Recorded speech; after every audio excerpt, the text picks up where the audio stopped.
know the Book of Mormon is true. I know that the church is true. Do you really? What he lays out for why we can't know things didn't really work for me. He's not Mormon. Yeah, Nemo, you're not Mormon. Like, there could be something in his life that leads him to be justified in believing that there's no God. He talks about the first vision and how we can't know that Joseph Smith saw God because no one else was there. To know something can also mean to know it like there's saber and then there's conocer. Even if this video is about someone else, like, I'd be really interested in correcting some of these things from an epistemological perspective. Or even just to have extremely high levels of certainty that something is true, it would at least require levels of evidence for those claims that are far beyond what is available to support the knowledge claims members of the church are making.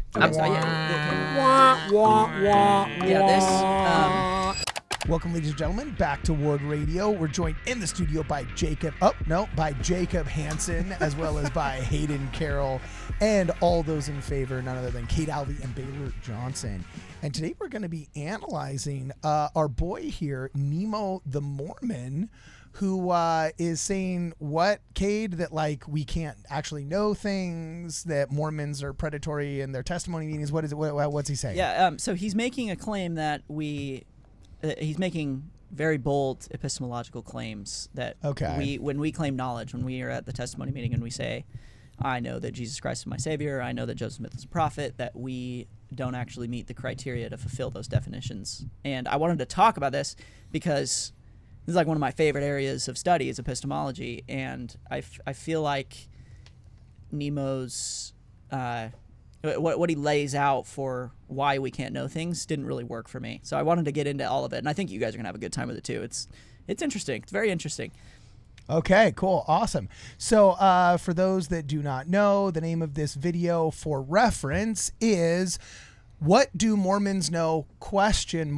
And you want me to just start from the beginning then? Yeah, let's start from the beginning. Okay, cool. All right. So here we are at the beginning of the video, going to scrub all the way to the beginning with Cheryl C. Lant. Poor lady, didn't know she was getting dragged into this argument. Maybe put it on like 1.5 too. It's a little slow. Put it on 1.5. I feel so bad when they just clip random general authorities that dude. are the 12. It's like they're probably nervous to give a conference talk. It's the first time maybe. And it's like you just get clipped on YouTube. But Sister Lant, years later. Sister Lant is a goat. She can hold her own. Okay, she's Sister Lant is the goat. There are definitely some in there Baylor that I Johnson. don't recognize.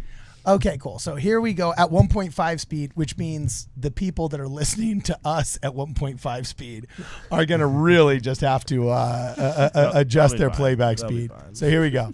May I bear my testimony that I know that Heavenly Father lives and loves us. I know with all my heart and my soul that our Heavenly Father lives. He truly lives. I know that Jesus Christ is our Savior. I know that this is his church. I know Joseph Smith is a prophet of God. And I know that Joseph was a true living prophet of God. I know that the scriptures are true. I know the Book of Mormon is true. I know that the church is true. Do you really? Okay, now here's my only beef. I only have two beefs before we start out. Okay, first off, Nemo the Mormon is not a Mormon. Okay, he's part of that predatory and cruel and dishonest cadre. You like that word, Cade? Cadre. Not a real word. Is that just my name? Is that just a... No. Cadre of people that in order to qualify for a lot more commentary and search engine optimize their anti-Mormonism, they keep saying that they're Mormons, but they're not. Like the Mormon Stories podcast isn't, it's named after a beloved children's hymn in the Church of Jesus Christ of Latter-day Saints, but it is not at all pro-Mormon, not neutral Mormon. It's an anti-Mormon podcast. So I wish they would call it anti-Mormon Stories. I would feel that was far less dishonest. But they enjoy Trojan horsing their anti-Mormon arguments by basically claiming they're Mormon as though like having been Utah. We're not an ethno-religion. Like John Dehlin is not a Mormon because he grew up in Utah or he's lived in Utah a long time. He actually grew up in Texas, I believe. But he constantly says, oh yeah, I'm Mormon. In fact, it wasn't even until our Jubilee meeting that he'd actually ostensibly outward faced as an ex-Mormon even. And Nemo the Mormon keeps saying that he's Nemo the Mormon. He's not Mormon. Yeah, Nemo, you're not Mormon. You are an excommunicated at best, post-Mormon, ex-Mormon, whatever you want to euphemize it as. But he continues to outward face as a Mormon. And it kind of, I don't know. I've always taken issue with that. And then my only other issue is, man, we're going deep into, what is that, the 70s? Yeah, I feel like we say I know stuff all the time. We could have pulled from the last few conferences. I actually kind of liked that how he did that, and I like how he brought in that random just member of the church from, I don't know where she was from, but just some youth girl from somewhere. Some 13-year-old from Kansas. I will say I think it depends on the context. I do think there's a time when someone, if you've left the church and you're somewhere and someone's like, oh, you're from Utah, are you Mormon? I think it's appropriate for there's some situations people are like, oh yeah, I'm Mormon. Like I was raised in that community. I'm still part of that community. I agree though. I do think people do Trojan horse it. And Okay, always ready to defend the Progmos and the Ex-Mormons. Baylor Johnson, ladies and gentlemen. No, I'll add on too. I think Nemo's neon sign is fire. I think that's a dope. It is a cool logo. I like that a lot. Yeah, we give credit where credit is due on this channel, and that is a cool logo with some superb sound design. Yeah, no, I like the... Yeah, that's pretty rad. Okay, so here we go. What do Mormons know? Members of the Church of Jesus Christ of Latter-day Saints, which for brevity we'll be calling the Mormon Church, have a habit, as we've just seen, of saying they know things, which in reality, it would probably be more accurate to say they believe. What do you mean by believe? Okay. Yeah, nice try, Jordan. Stop right there. Okay. So, right off the bat, we're seeing Nemo make this distinction. They say they know things. It'd be better to say they believe. And then he does the funny Jordan Peterson joke. What do you believe? Whatever. But this is like, and this gets at the heart of my problem with this video, is he doesn't, like, it just shows that he hadn't really dug into the literature on what we're dealing with here, because the question of what do you believe. Are you telling me that Nemo doesn't study sort of epistemological philosophy before he goes and makes videos like this? Yeah, and he are you saying he's not a serious actor? Like, I mean, look at him. He's a serious guy. He says this later. He says, like, I'm not an epistemologist. This is my area of expertise, and that's fine. Yeah, we know. But that's obvious in your video, Nemo. But like, and even if this video is about someone else, like, I'd be really interested in correcting some of these things from an epistemological perspective. And the fact that, like, the question, what do you mean by believe? Like, what do you mean by believe? There's there's huge branches of scholarship that just try and answer this question. Okay, so I can see where he's coming from, saying, I think colloquially the term know is misunderstood, and I think it would be more fair to say I believe. No, I'm going to push back on that right now. I'm going to push back on it immediately. Well, Cardin's always defending it. So, whoa, I'm moving here. So here's the thing. We say that we know things all the time. That when people say they know something, they don't mean that they have perfect epistemic certainty of that thing's existence. Okay? If someone was like, do I know that Baylor is sitting across from me? It's like, well, yeah, I know that. He's right there. I see him. But you can technically say, no, you just believe that he's there. You could be dreaming. It could be an illusion. You know, you could live in the Matrix. An emergence of the Force. An emergence of the Force. Force visions, which aren't canonical because they're in the sequels. And I know that. I know that's true. Wow. Nerds! Jeez, okay. But I'm just getting to the point here that there's also, you know this too, Cardin, having you speak Spanish, that to know something can also mean to know it, like there's saber and then there's conocer. Yeah. So, and what's funny is in the scriptures, when it says that you will know the truth of all things in Moroni, it says conocer. Now, conocer isn't like knowing with your mind, like an intellectual type of knowledge. It's a familiarity through like direct experience and association. Like, do you know Kate Alvey? Yeah. You're like, oh yeah, I know him. Yeah, I know him. Yes, exactly. And so, not in the biblical sense. No. So there's three senses. Yeah. So for him to just flippantly be like, you don't know this. Well, what does he even mean by no? And that's a very legitimate question, because when we are claiming, if he thinks that we in the church are claiming perfect rational epistemic certainty whenever we bear our testimony and say that we know something, it's like, that's not what we're doing. Does he flesh this out in the video? Does he define it? We'll get into it, but it doesn't yet. give us much help. Like he gives his own definition of knowledge, and I can't wait to talk about that. But he never gives his own definition of belief. Okay, well, let's let him talk because before I was so first. rudely interrupted by Jacob Hansen, I was just going to say that if he's trying to say the colloquialism of "I know" is overused and we should say "I believe," okay, fine, fair enough, I'm with you. However, I would go one step further, similar to you, Jacob, actually, and I would say I don't think we're saying "I know" in the sense of "I believe." I think actually at its core, the rebellion of Mormonism, of the Church of Jesus Christ of Latter-day Saints, of the doctrinal innovations that Joseph Smith brought to us, was personal revelation.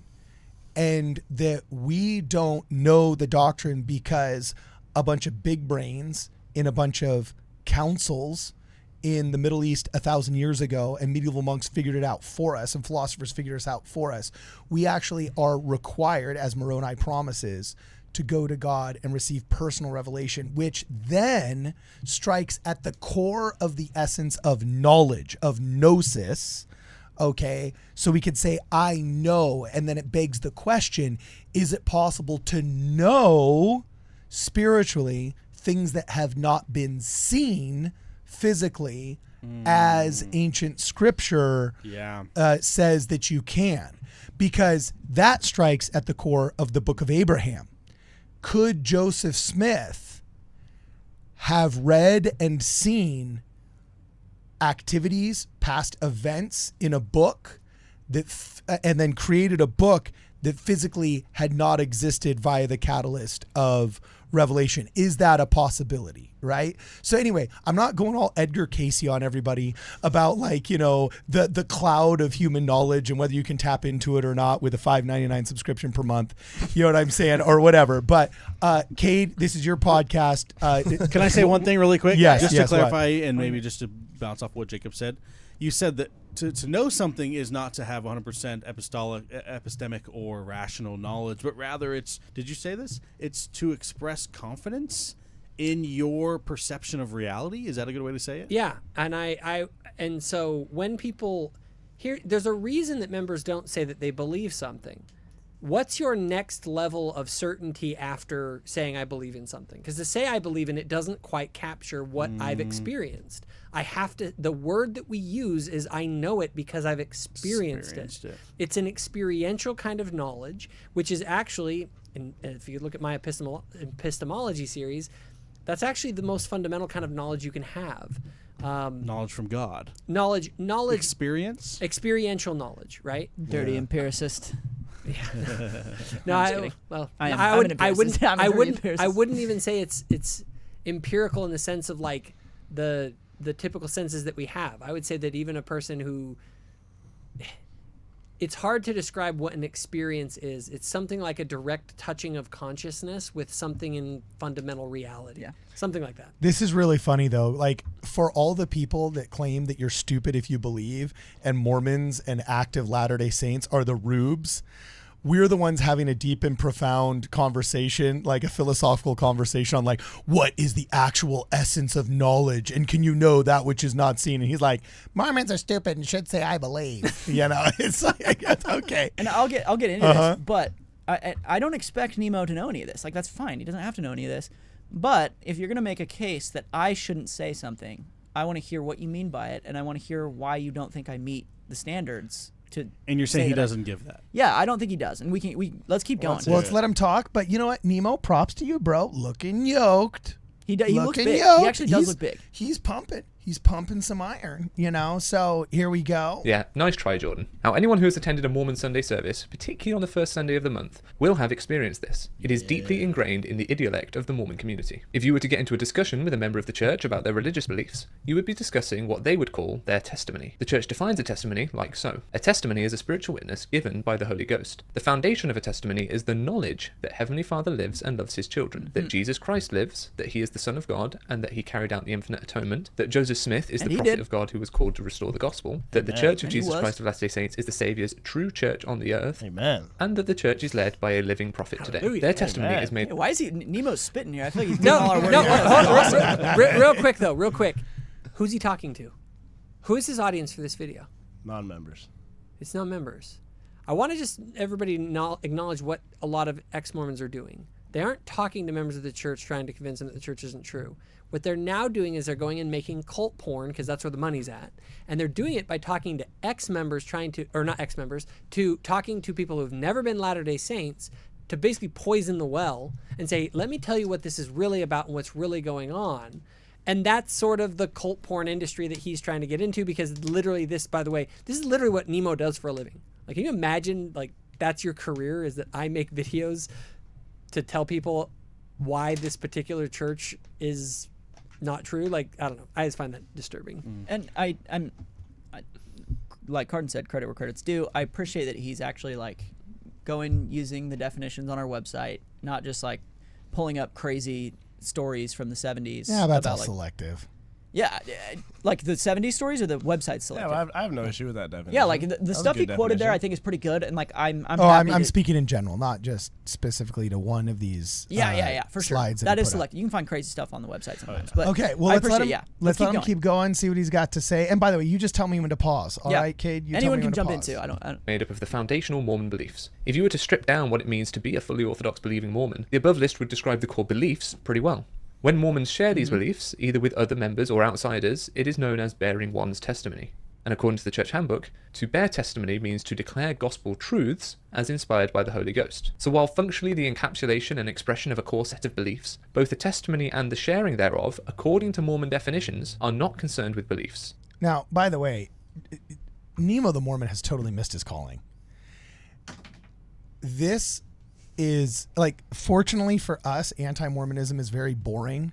He's one step above in his PowerPoint presentation against the church, one step above John DeLynn, right? But he's got an English accent and a cool studio.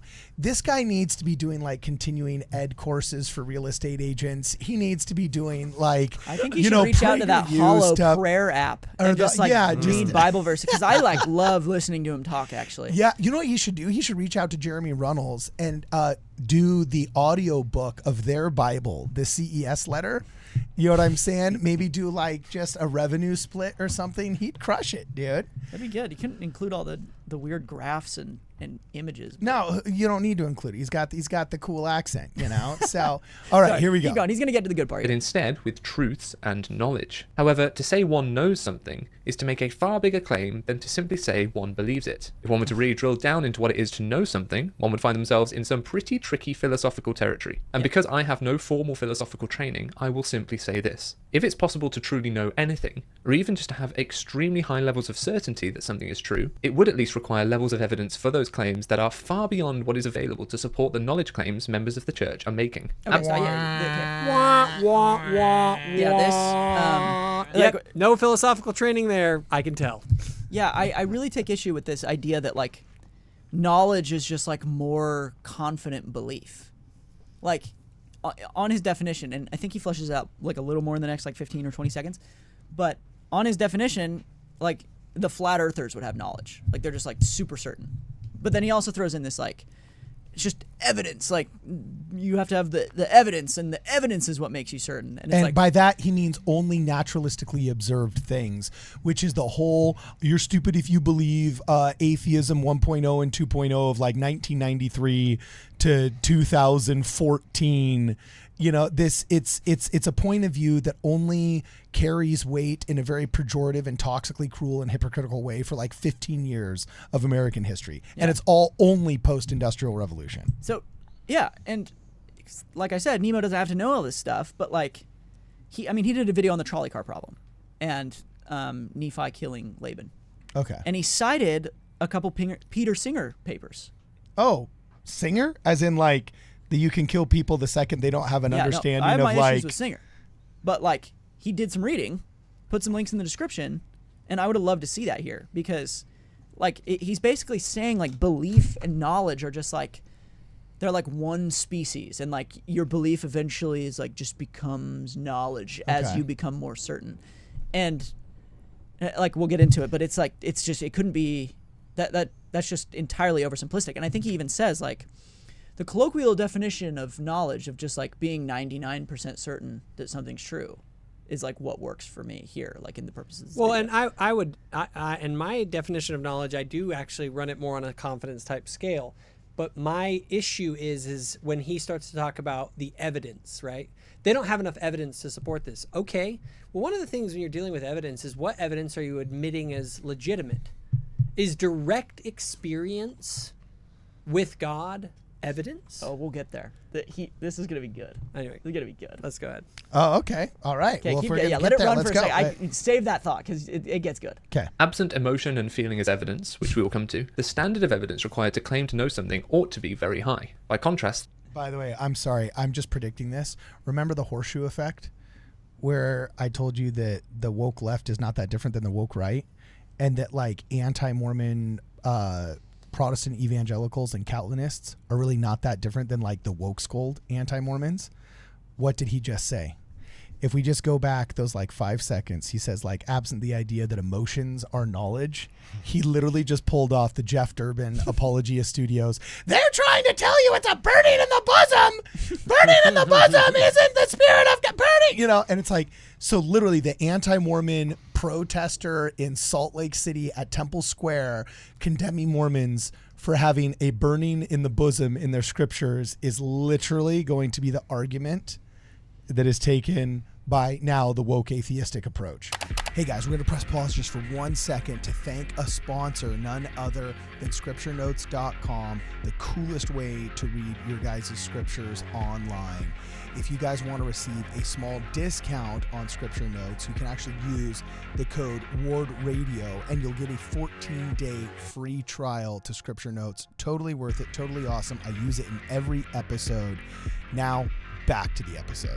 So that's interesting. Knowledge claims members of the church are making. Absent emotion and feeling as evidence, which we will come to, the standard of evidence required to claim to know something ought to be very high. By contrast, the level of evidence needed to believe something is often much lower. Functionally, I would argue this forms part of how we differentiate between knowledge and belief in day-to-day language. You might believe something based on limited evidence or a feeling, but that belief may change as you gather further evidence. And once you've gathered sufficient evidence, you may confidently declare you know something. Some people would say there is not a sufficient amount of evidence or justification to say one truly knows anything. But if that is the case, then members of the church really shouldn't be claiming to know things. I personally would say he shouldn't be making this video. Like, that's my problem.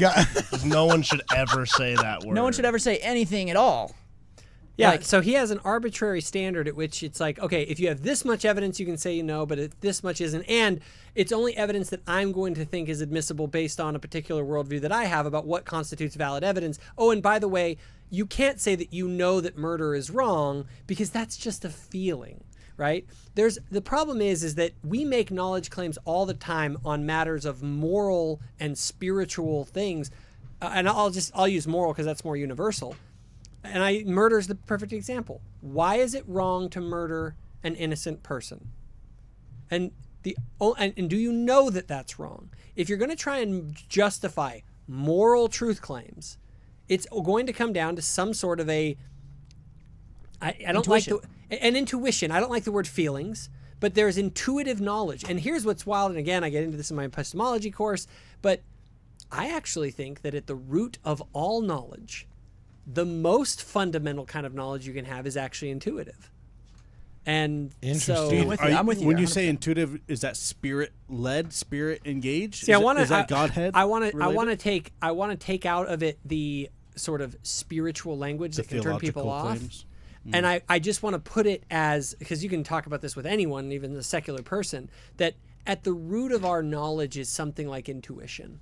It's something like you intuit everything. Like even individuation of objects is something that you intuit. And the way that you navigate the world is through intuitions. Now, intuitions alone, as I talk about in my model, is very like unstable, right? Like there's a reason that we have other sort of witnesses to what is real, which is what epistemology is all about, kind of sorting out what is real and what isn't. But for somebody like Nemo, basically gouges out one of his eyes and is like, I'm going to ignore anything that comes through intuition, and I'm just going to look at it through sort of like physical. Yeah. But you can't escape it. Well, yeah. Every claim he's making here is like, it's an intuitive claim. And this, I'll get into this more, but I adopt this view where, and oh, this is crazy. Notice that he hasn't used the word justification. That is one of the most essential words in all of epistemology. It's like remarkably central to the concept of knowing. What you are justified in believing. You can't just believe something that's true. Yeah, you also have to be justified in believing it. And he hasn't used that word. He hasn't used any concept of justification whatsoever. And when he talks about this emotion thing, or when he talks about this feeling thing, which everyone should read William Alston's Perceiving God, really changes your perspective on, like, it's not just, I hate when people just reduce it to emotion. But William Alston's Perceiving God, I'll put that up. Okay. Yeah, you should. It's justification is individual. And there are people who think justification is external, like your external factors are what decide if you are justified in believing a certain proposition. But there are also people who think that it's internal justification. So if Baylor is driving through this county, there's a famous example called Fake Barn County. But he doesn't know he's driving through Fake Barn County. It's just a bunch of fake barns, like a bunch of facades. And he says, oh, that's a barn. Do you think he's justified in believing that's a barn? Sure. Yeah, of course. That's what I think too. And a lot of people think like, oh, not a lot of people. Some people think, oh, no, he's not actually justified in believing that that's a barn because he's in Fake Barn County. But does he really know that it's a barn? We're not even talking about knowledge yet. Like, just what are you justified in believing? And if you have a very strong intuition and you have religious experiences and your religion brings you peace and you feel like it mends your soul in some way, then that's inferring some kind of justification for believing that it's true. Like, and the other thing is with Nemo is that Nemo is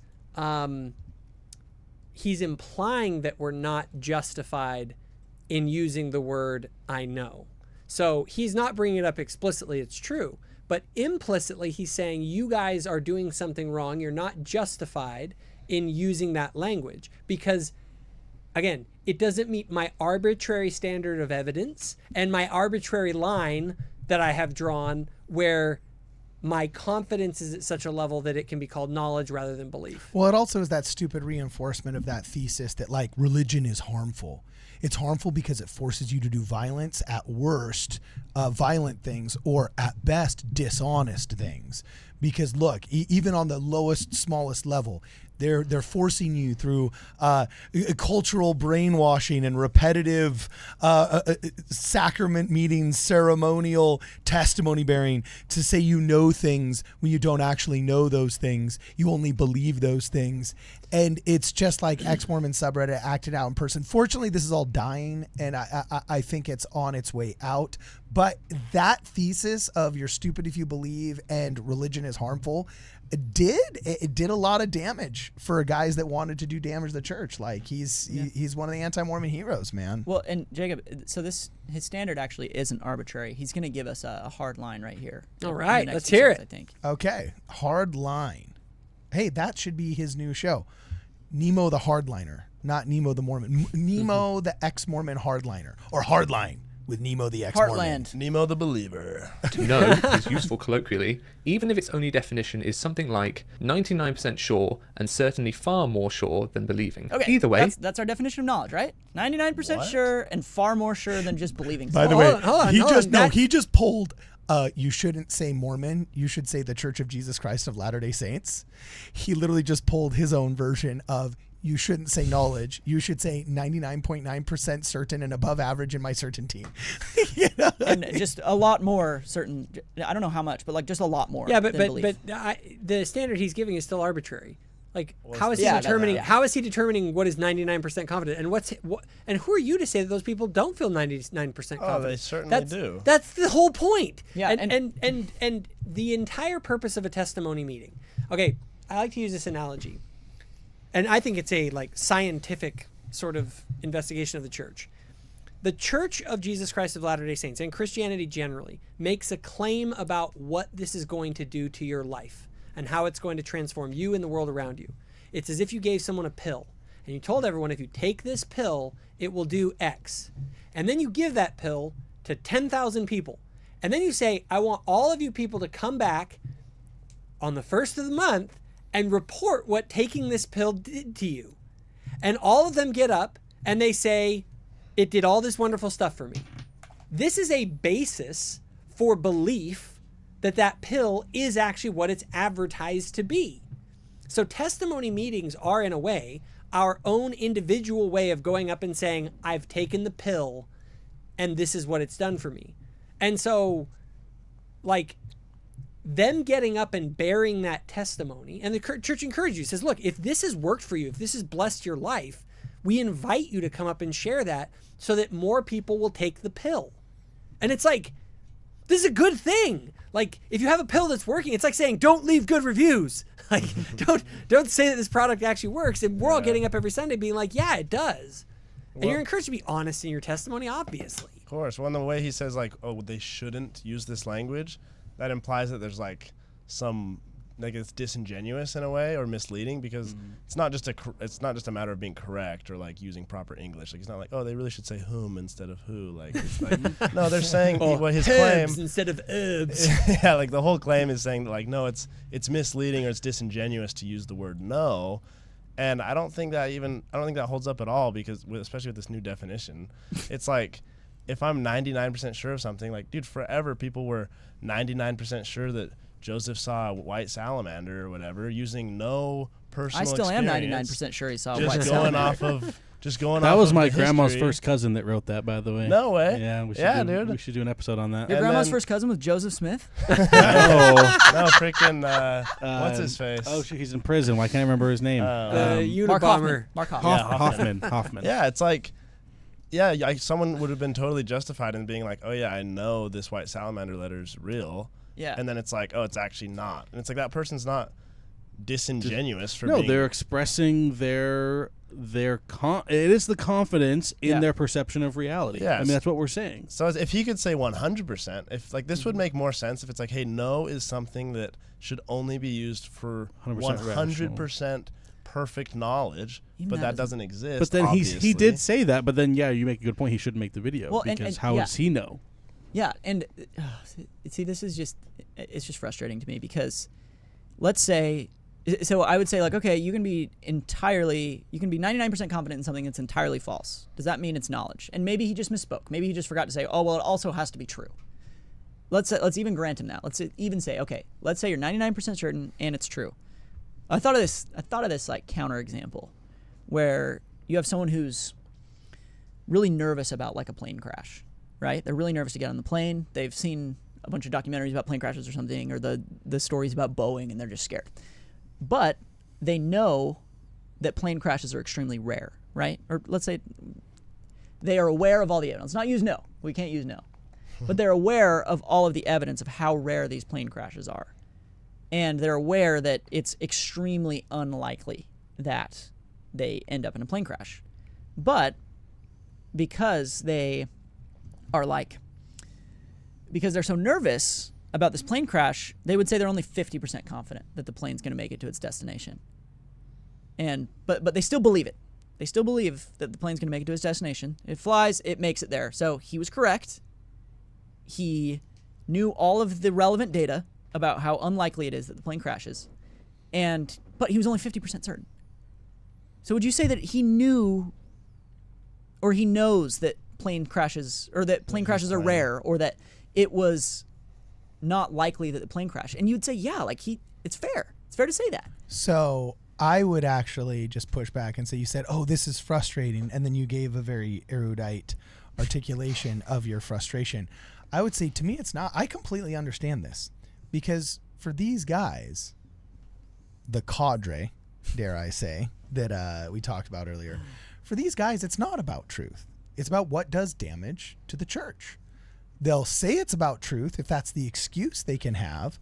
But even Jeremy Runnels, for example, was famously caught with that silly fake map at the beginning of the CES letter that has been proven wrong a million times, that Joseph Smith just ripped off the names of the towns around him. And some of these towns didn't exist until 50 years after he died. And some of them were even marked in the wrong spot. But enough people on the subreddit said, wait, but that's what broke my shelf. And that's what it's all about. Yeah. Breaking your shelf, doing damage to the church, just trying, like, it makes total sense when you realize this isn't about truth. They will quote and they'll say it's about truth, but this is why I say it's literally just spiritual terrorism, like the exact same behavior that you get out of the people that try and justify, like IEDs, against, and like certain tactics, shall we say, and I'll edit out the term IED, right? But the people that try and justify dishonest tactics always have to resort to this kind of verbiage, or this kind of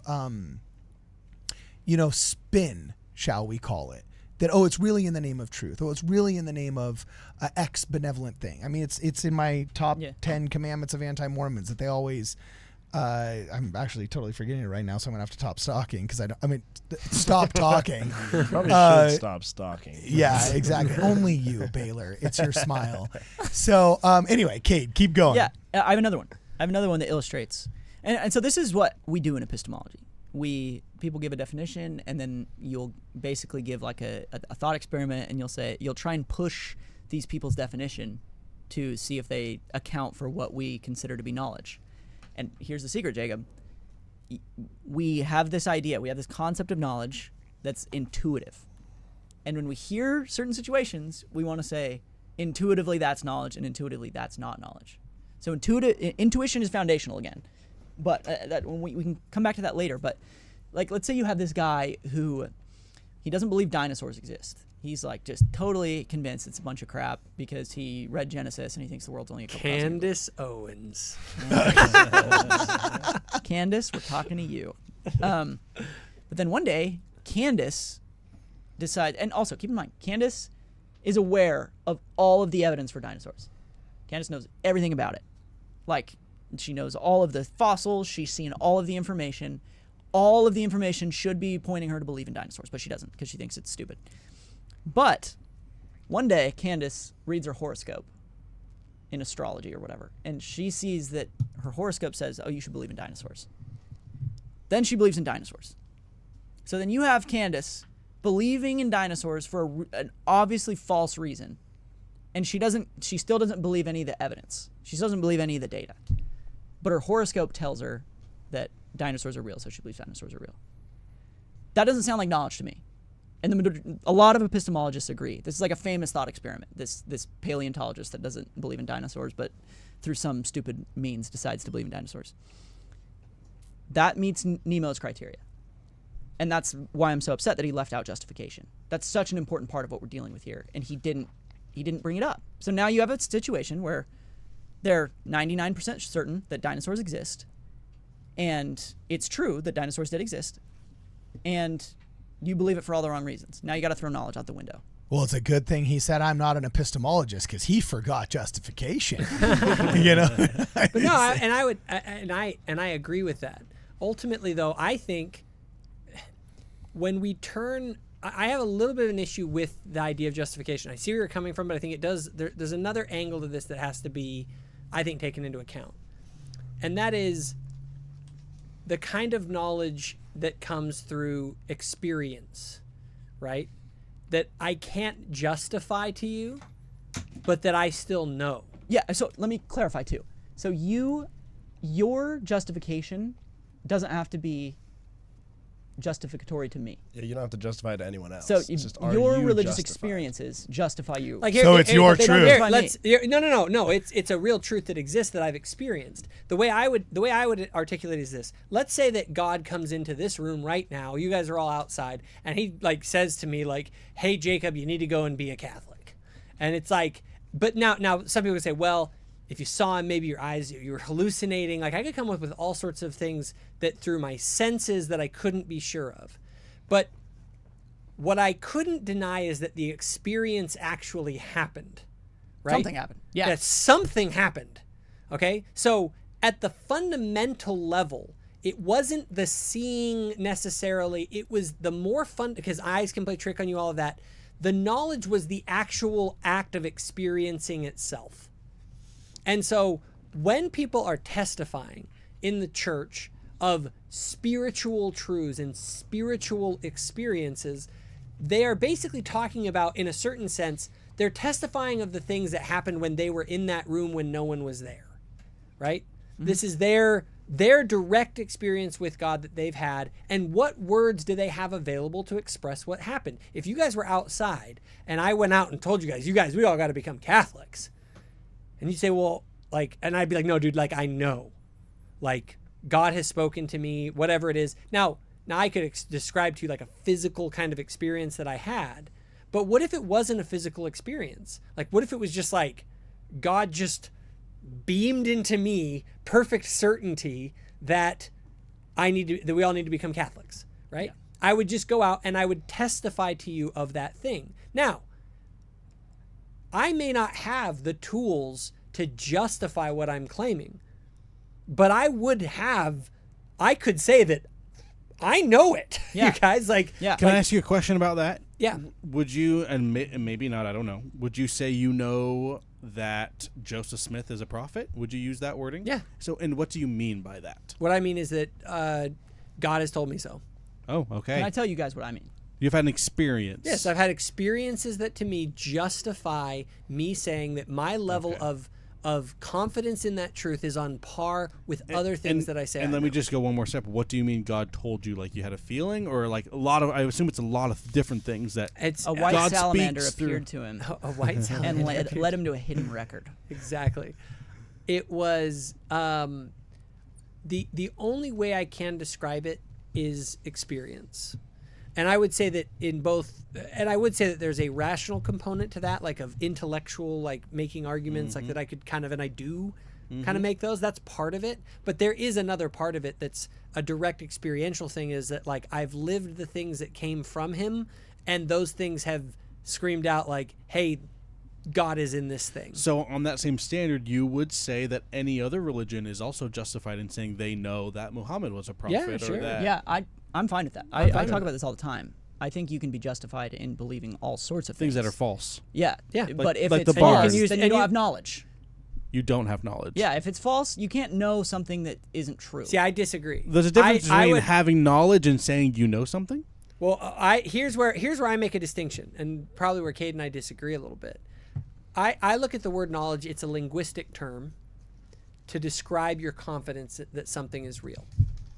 And I don't think a person has a problem describing confidence that something is real for a variety of different reasons that in their mind grant them that confidence. The real question is your confidence justified by something? Now, if you had a direct experience with God who told you that Muhammad was his prophet and all that kind of stuff, then you would tell me that you know it, and I wouldn't doubt that you necessarily know it. But I would also say to you, but that doesn't justify to me, like that's a data point, but it's not sufficient to grant me that confidence that it's true, because I think you might be mistaken for whatever Alex reason. O'Connor goes over this too, and they said, what is it going to take for you to be a believer? He said, I need an experience with God. Yeah. Yes, because then he would be justified. Yeah. But it has to be something that's personal and direct. One of my favorite things on this ever, I have it on my website in the apologetics course, is Blake Ostler's talk that he gave at Fair about like fundamental knowledge. And he basically said that you don't appeal to something else to justify it. It just is something that you experience that's like, oh, well, I've touched fundamental reality with my soul. Well, and the whole thing is a question of sincerity. Like, if he's going to say that we shouldn't do this, that it's like, that we're wrong, or whatever, that it's wrong that it's to morally use wrong. this thing, it's all about a question of sincerity. And basically, he has to make the point that, like, someone standing up there and saying, I know X or I know Y, that they're not either justified in that? Or, well, if he's not saying, if there's no moral issue here, then why shouldn't we do it? He's it's just a saying grammatical thing. Yeah, I think that's... I don't think that's well, the claim. and even so, I would say that all Nemo can say is, I don't know that. Like, if I have a Muslim guy come up to me and say, I know that God is, Allah and all this stuff, and he said, I know this, I would say, right on, I don't.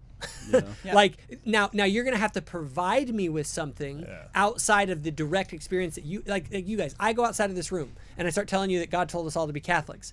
You could look at me and say, but Jacob, he has not told me that. So I'm not going to become a Catholic. And you would be, and you guys would be justified in doing that. So you have to go outside of the direct experience. However, this is where the individual experience is sort of a weird crossover. What happens when you have everyone around you that says, hey, I took this pill and it transformed my life for the better, right? At some point, you might at least be willing to take the pill. And actually be in a cult. But the thing should be saying drink the Kool-Aid. But that's it. If you take the pill, and then let's say you take the pill and you have the experience, now you join the chorus of people that are telling others that if you go into that room or whatever, take the pill, that God will speak to you directly and you will know. You said, now you join the... And I was like, oh, he's going there. He's going to double down on it. Well, fine. Call us a cult. I don't really care. I'm in the best cult of all. And it's the one that Jesus is Lord and Savior of. Yeah. Freemasonry is a close second to that. So let me tell you guys what I mean. Take us home, bro. Are we still watching more, or you just... I think we can kind of wrap it up here. I think that's kind of the part that I wanted to hit on. Except... And I can probably just retell this.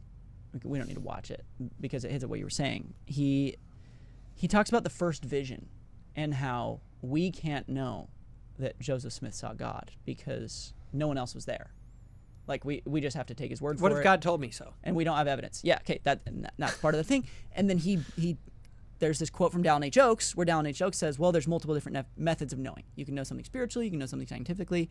And he says, yeah, that's true. Like my wife loves me, and I love my wife. I know that it's a subjective thing that I just know because I know it.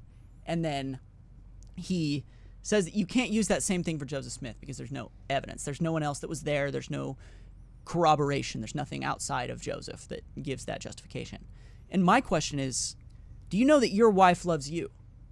Because there's nothing you can do to confirm that. There's not like...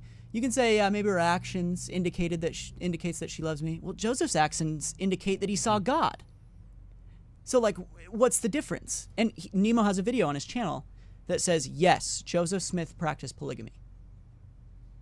Do you know that? Like, are you 99% like certain that? Or sorry, no. Joseph Smith married a 14-year-old. That's his claim. Yeah, now that's the pseudoscience that they keep just propagating out there. Yeah. But you're saying, though, that if these two videos contradict each other. Yeah, I think they do. And I think and I'll give you my definition of knowledge. And it's called defeasibility.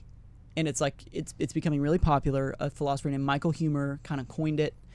And I think it's the best theory of knowledge that there is. And it's that knowledge is, you have to believe it. You have to believe in the proposition in question. You have to be justified in believing it. It has to be true. And there can be no genuine defeaters. Okay, but how do you know if it's true? That's the whole question. So and this goes into another area of epistemology. You have knowledge, and then you have, do you know that you know? Mm-hmm. And I wish Nemo would have talked about this too, because this is like what he's talking about. It's like, do you know if you know? Like, it's confidence. But people, the majority of epistemologists say you can have knowledge without knowing that you have knowledge. So like a dog, right? You throw a ball to a dog, and it's going in the air, and it like tracks it. Would you say that the dog knows where the ball is? When it's like, when the ball is above its head and it's running to go get it. Yes, but again, I would root that back into experience. Exactly. But the dog can't he can't formulate a sentence. At least I don't think so. Yeah. Alex O'Connor might think he's like conscious enough to form a sentence. But he might say, like, the dog doesn't know that he knows where the ball is, but he still knows where the ball is. You know what I mean? Like, you don't know if it's true for sure. You don't know if you have knowledge all the time, but you still can have knowledge. And the defeaters thing is important. Because when Nemo's talking about evidence, I don't think the evidence is getting to the truth part. I think it affects it, but I think the knowledge is, I think the evidence that we're talking about when we're talking about these big issues, it's getting at the justification part of things, and it's getting at the defeaters part of things. What we're doing in apologetics is we're ruling out defeaters. We're ruling out things that are genuine defeaters for our propositions that we're believing in. Can I make a quick comment on that? Absolutely. Because I think this is one thing that we got to recognize too. People will bring things up, and in apologetics, that's exactly what you're doing. A lot of the times, you're not saying that. Oh, a good example, the Book of Abraham, which people like to use. They like to use that as though it is a defeater, right? Yeah. And the thing is that I don't have to prove to you that like the Book of Abraham is one theory or another. I just have to show to you that this isn't a defeater, which means that you haven't like debunked Mormonism because of that. And so I also want to tell people, like, the Book of Abraham is a challenging issue.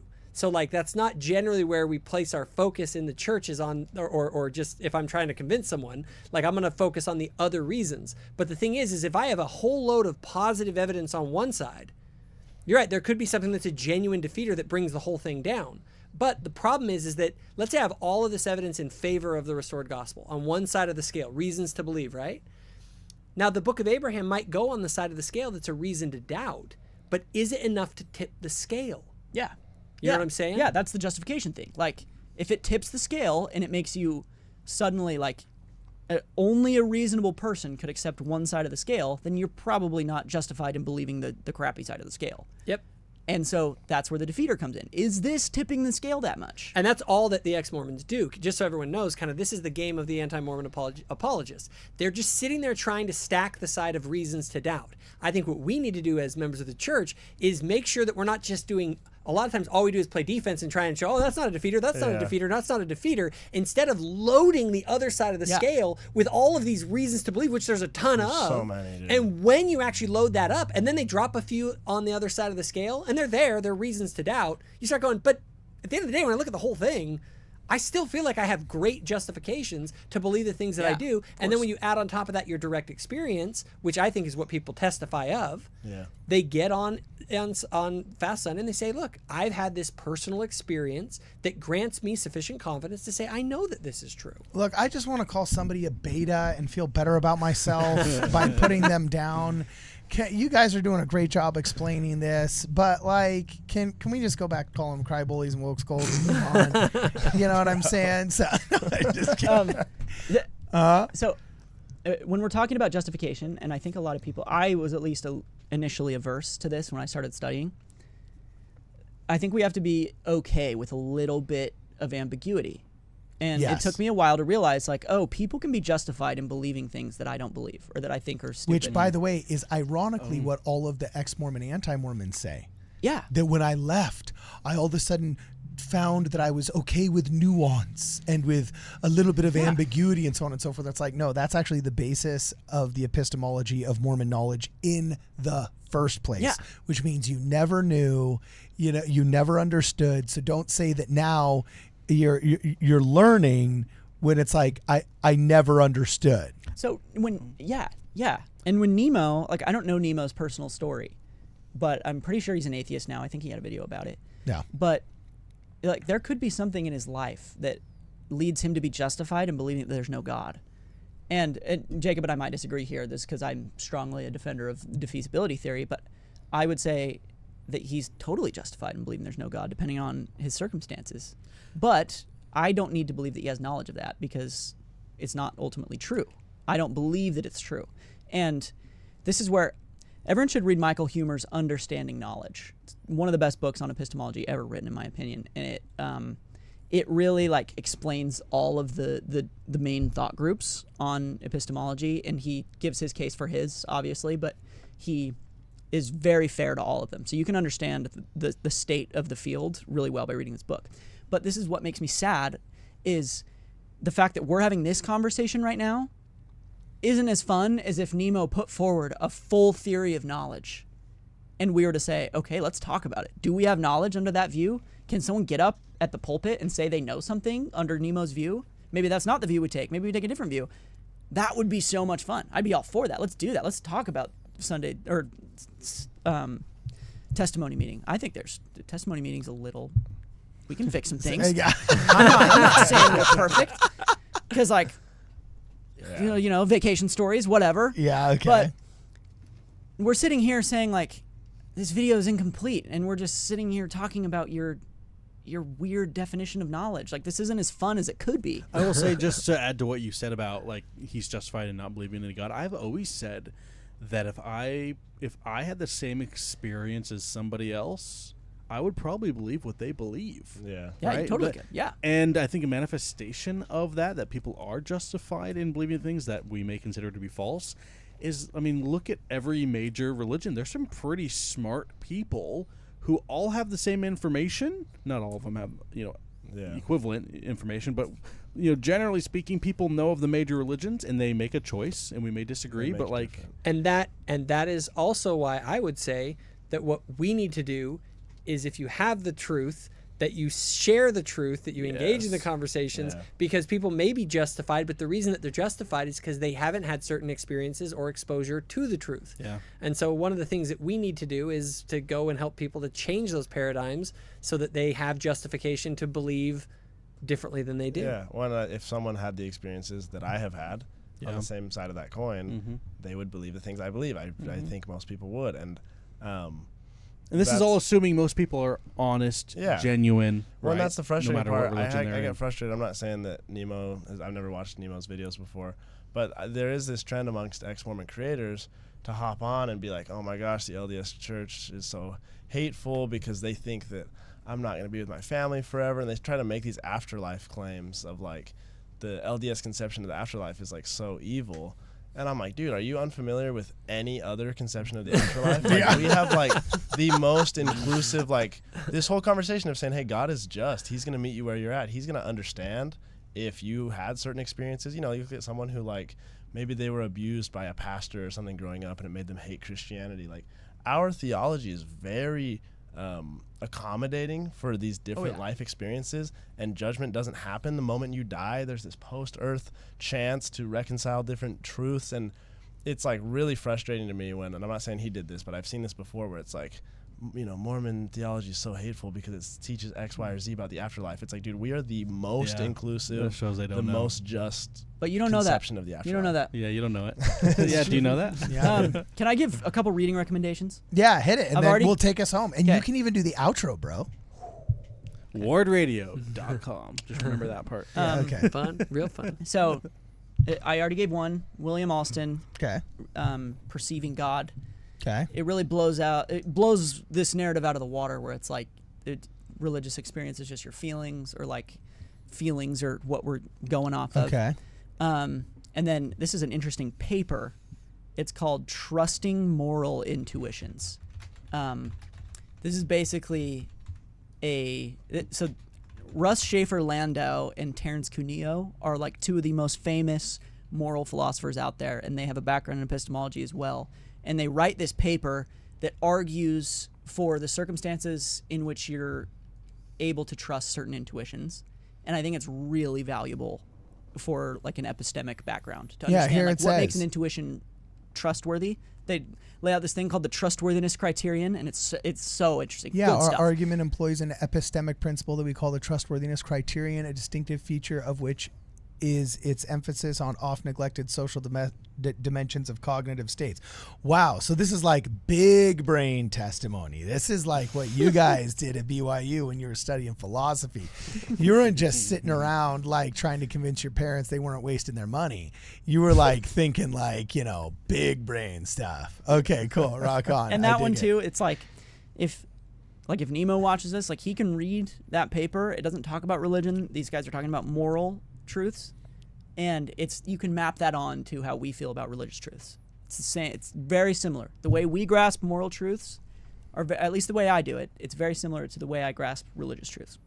But next one, a defense of explanationism against recent objections.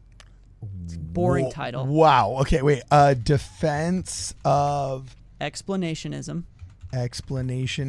Okay. Against recent objections by Thomas Bogardus. And is that saying that we shouldn't just spend all of our time trying to debunk anti-Mormon claims, letting them control the conversation? That's exactly what we it should says. start, Bogardus is not a real name. Okay. All right, keep going. So this one, if you're not a fan of the theory I laid out, the defeasibility theory, Bogardus gives this like slightly tweaked theory. Okay. About what you're justified in believing, and I think it's interesting. He goes into a lot of the reason I'm recommending it is because he talks about safety and sensitivity and a couple other like really important terms in epistemology. So if you want to read that, get into it. And then Understanding Knowledge by Michael Huemer. I already talked about that one. But those are my recommendations. Everyone should check them out. And I would love, like, this is a genuine invitation. I think it'd be way fun if Nemo read a little bit about this, decided his favorite view, and re-uploaded the video. Then we can talk about it. Then that's fun. Then we're really bouncing off each other. Are you saying debate me, bro? No, I don't even want to debate. Like I want to hear what he actually thinks on this. Yeah. Like I feel like it's so incomplete what he said, and I want to. It'd be more fun if he had a more fleshed out view. Okay. Or maybe he's not motivated by trying to find the true essence of how we know what we know. Maybe he just doesn't like the church and enjoys making videos that do damage to it. I'm going to assume he's honest because I think this conversation would be fun. I don't see any. I'm justified in believing what seems to me to be true in the absence of a defeater, and I don't see any reason to believe that Nemo wouldn't enjoy this stuff and upload a video. Okay, cool, awesome. Hayden, anything else before we go? No, this is a good conversation. Do you approve this conversation? I approve of it. Okay, awesome. Outro, Cade, go. I forgot what you say. What do you say? Pub the merch. Oh yeah, go buy the stuff, all the stuff. Okay, cool. Yeah, you're starting. We can start out with shirts. It's been fun. It's been fun. It's been real. It's been real. And it's been fun real. The war that the Democrats are not talking about is the war in heaven. Buy your war in heaven hat at wardradio.com. Okay. That was good. That was good. That was actually pretty good. But do you really know that it's on wardradio.com? You don't until you're looking at it. For this and more. For this and more, go to wardradio.com. Excellent. There we go. Right on.